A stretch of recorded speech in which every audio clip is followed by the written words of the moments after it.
great to see you. I'm so glad you can make it to our appointment today.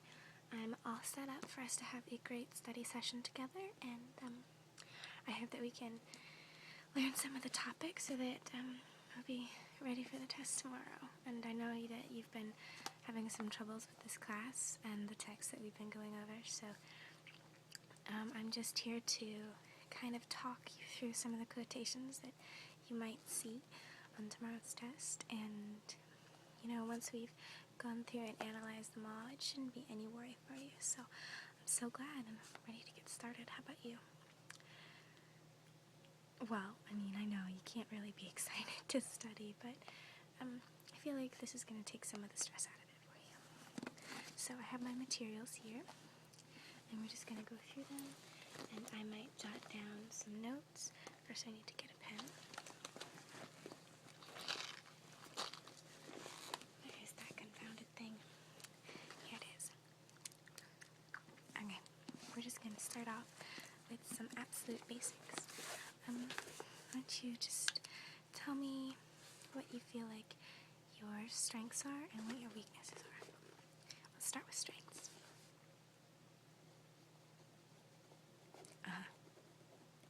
Yeah. Well, I think, dedication is a really good quality to have, and hang on. Dedication.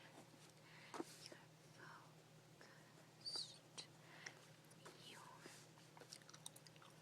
focused. Come on, you gotta give me something else to go in here. What things are you good about when you study? Sure, neatness counts. And attention to detail goes along with neatness. Attention to detail. Great. Okay, now let's talk about some things that you could maybe improve on. Some weaknesses. Easily distracted.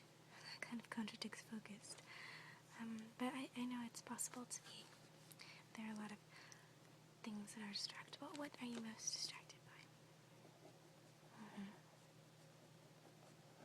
Oh, yeah, the internet gets me every time.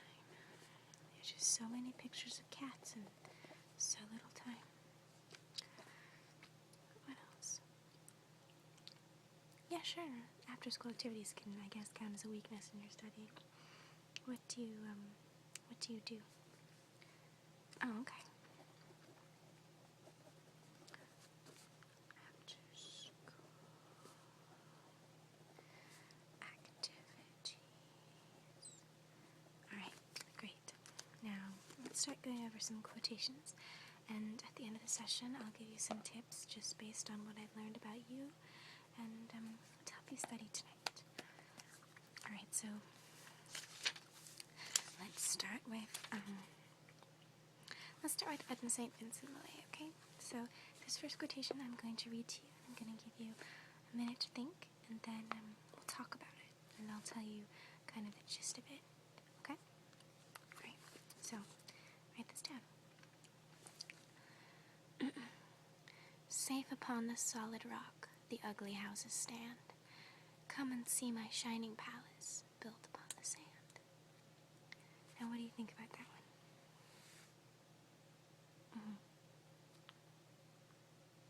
No, I think you're definitely right. It's about perceptions of, what's important, different values. So, for example, she's talking about how the ugly houses are built on solid rock, and her beautiful house is built on sand.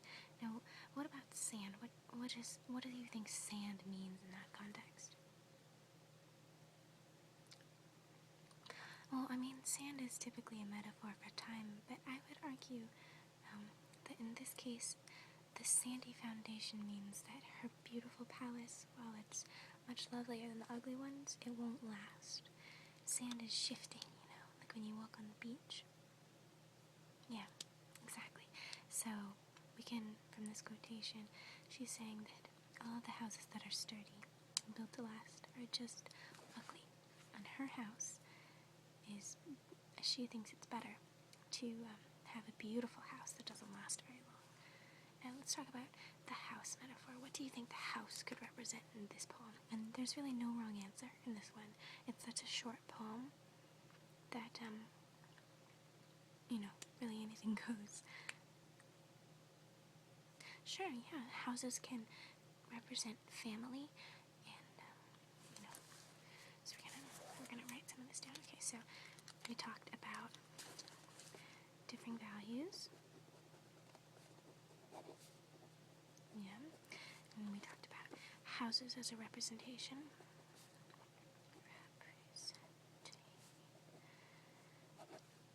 What were we talking about?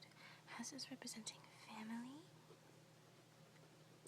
What are some other things? Great time. Oh, legacy, that's a good one.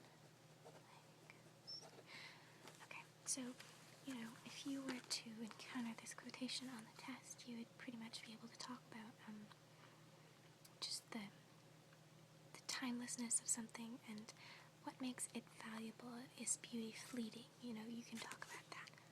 Sure, yeah, I can write this down.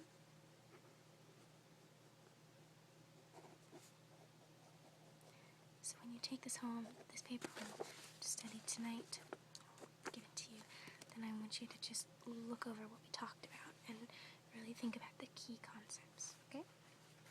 Alright, what do you want to talk about next? Sure, yeah, we can do another, Edna. Got a couple here.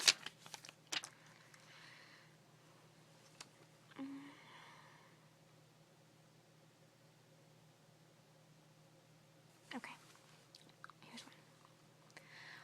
O ye so fiercely tended, ye little seeds of hate, I bent above your growing, early, noon, and late, yet ye are drooped and pitiful, I cannot rear ye straight.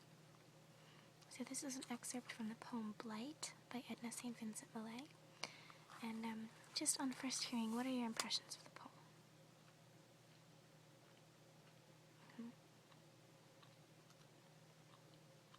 Yeah, it's definitely about hate. Okay. Let's write that down. What are some other themes you sense? Growing nature. All very true. The thing to note in this poem is a sort of a transition. She's talking about how she planted the seeds of hate. What do you think that means? Yeah, I think that's a pretty good assessment of it. She's talking about how she's got this anger and she's nursing it, It's obviously not an actual seed. She's nursing it in her chest and she's living it and she's trying to grow it and make it poisonous. But when she says she cannot rear it straight, what do you think she means by that?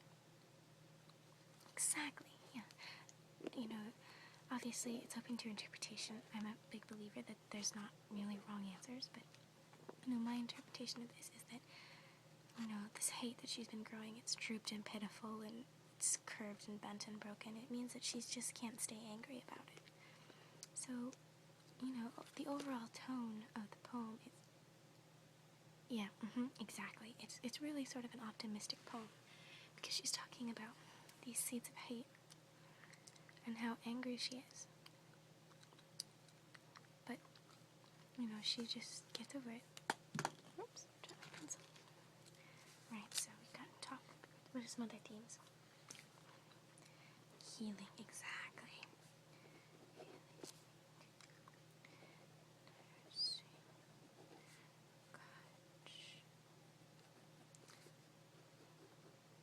Exactly. Yeah, okay. Exactly. Alright, so another poem that we were reading.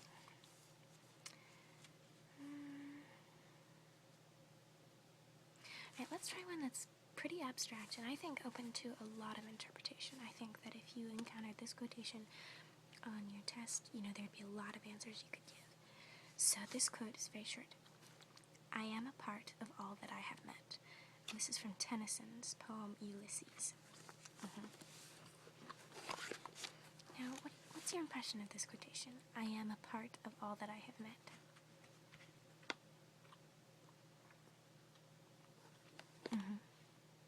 Yeah,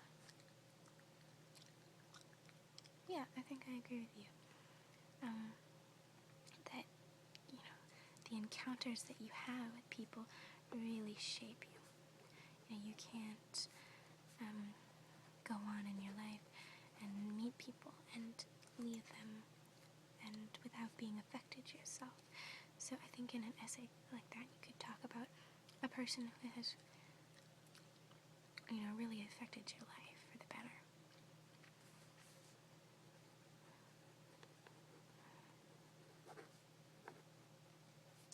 And just out of time, I should clarify. Remember that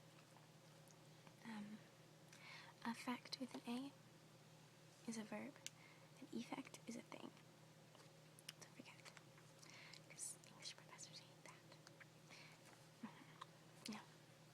So Tennyson is saying that every person, every encounter he's had has really shaped him in his own life. And it's actually, I think, a very profound thought to think that, the experiences you've had in your life have not been isolated things. You are not just the same when you leave somebody or an encounter as you are when you started. You're just not. It really changes you.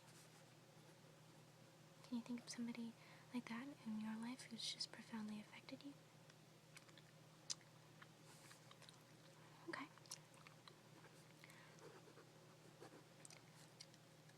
Wow.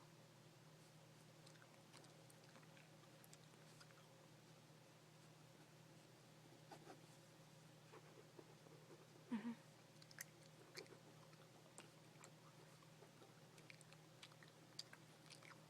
That's a great story. Yeah. I think you could absolutely talk about that and just how profoundly that experience has touched your life, and it's a really good replication of what Tennyson was all about. Okay, let's see.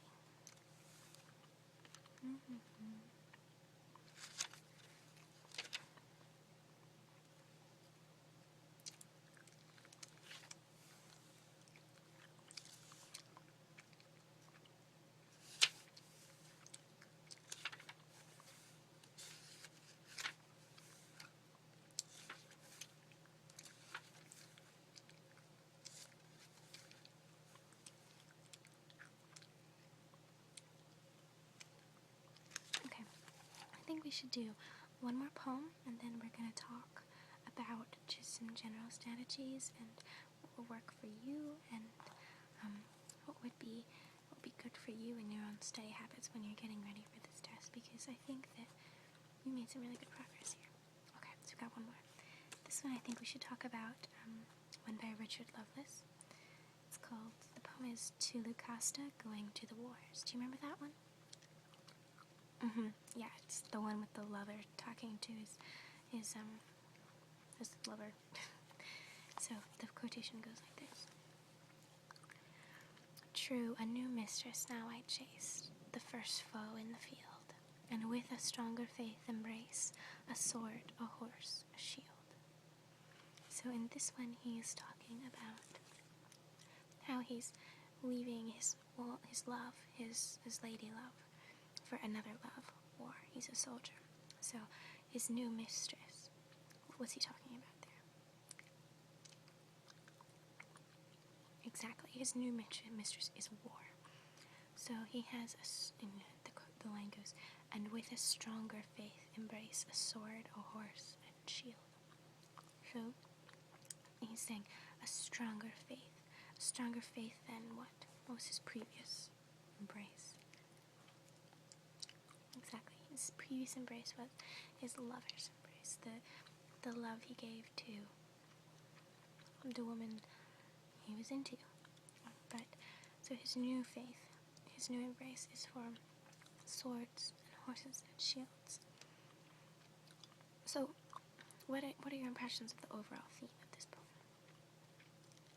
Oh yeah, transitions. Great, yeah, transitions, definitely. Great, yeah, transfer of affection, I can see that.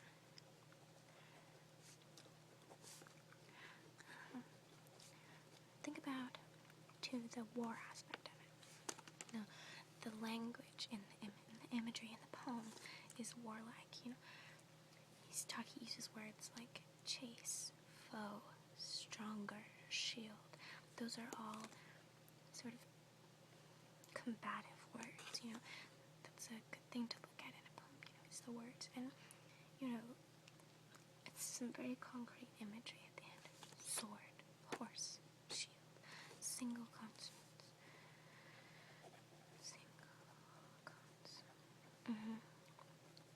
Yeah, I think that's a definite point, you know, talking about having to explain to the person that he loves why he's leaving for this new pursuit, this new passion. I think that's a great point. I never thought about that. Pursuit/passion. You've got a fundamental opposition here. You've got war versus love. You know, it's violence. You know, you can choose in a poem. You know, you can choose in your life which one to embrace or both. And in this one, it's like a transitional period. Alright, great. I think we've made some really good progress through some of these poems. Now let's talk about things we've learned in general. So, you notice that we talk about central themes in each poem. And when you're writing your essays, I really want you to keep that in mind. Find the central theme and start from there. Think of it as your thesis statement. Then, when you have your central theme, just look for imagery, word choice, look for repeated sounds, you know, anything that you can use in the language of the poem to support the central theme. So I'm going to write that down for you, okay?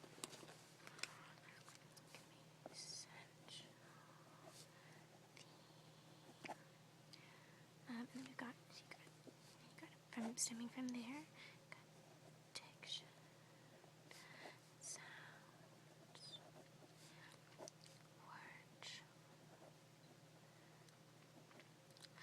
Yeah, you can talk about the shape of the poem, I guess, but I wouldn't recommend it so much because most poets don't intentionally create a shape. You're probably thinking of E.E. Cummings. He did poems in shapes. What you can talk about, though, is the length of the lines. If it's an iambic pentameter, or how many consonants, how many vowels, just syllables.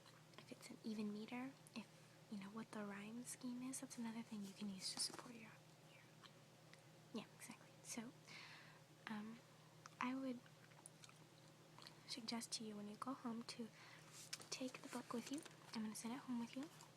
And when you do, I want you to just look through the poems that you think are important and go through and ask yourself some questions about every poem. Think about it as you're reading. This is a critical process, and you've got a real head for this. So I'm really proud of you, and I know you're going to do really great on this test tomorrow. So here are your materials.